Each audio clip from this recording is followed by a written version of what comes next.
Welcome to the deep dive. Today, we're focusing on something really crucial, building that long-term financial security, independence, really. Hmm. We've got these 7 key bits of advice, and we're going to try and distill them into, stuff you could actually use. Yeah, and what jumped out at me straight away was how proactive it is. It's not just about, like, saving pennies. Right. It's really about actively growing your wealth, Mm, increasing income, making your money work harder, that kind of thing. totally. Okay, so let's jump in. First up, saving for the future, a big chunk, actually. Yeah, huh? They're saying 20 to 25% of your income, specifically for retirement. Wow, okay.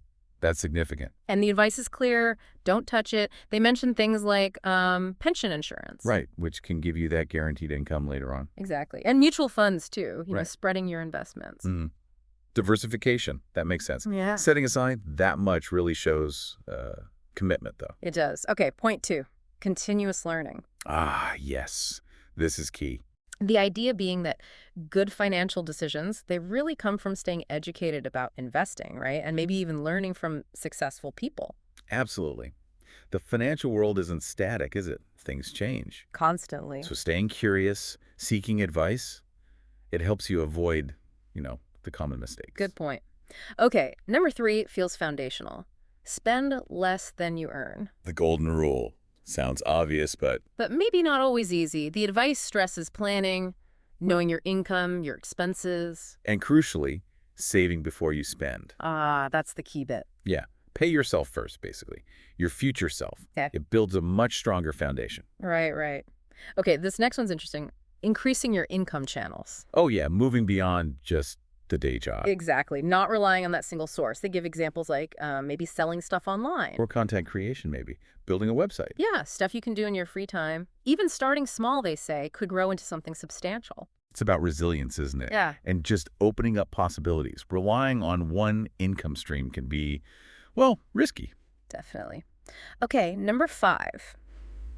Developing financial discipline. Uh-huh. The hard part for many. Making saving a habit like non-negotiable, even when you don't feel like it. Yeah. They suggest using those investment funds or pension insurance partly as a way to make it harder to, dip into your savings. Kind of locking it away from yourself. Sort of, like a buffer against impulse spending. That makes sense. Structuring it so it's less accessible. That can really help cement the habit, reduce temptation. Okay, tip 6. This is about letting your money work for you. Ah, the magic of passive income. Pretty much. Investing in systems that generate income without you constantly trading time for it. Like hiring help for a side business, maybe. A store or website. We're just letting well-chosen investments grow and generate returns over time. Yeah, this is where you really shift gears. Building things that make money while you sleep? Sort of. That's a big step towards real financial freedom. Feels like it. Okay, last one, number 7. Calculating your future income. Looking ahead. Yeah, estimating what you might earn from now through retirement. The idea is it helps you plan your spending and saving now more effectively. That's smart. Having some kind of projection, even if it's just an estimate, Right. it gives you a target, lets you know if you're on track. They suggest maybe talking to experienced people or HR. Yeah, just to get a clearer picture.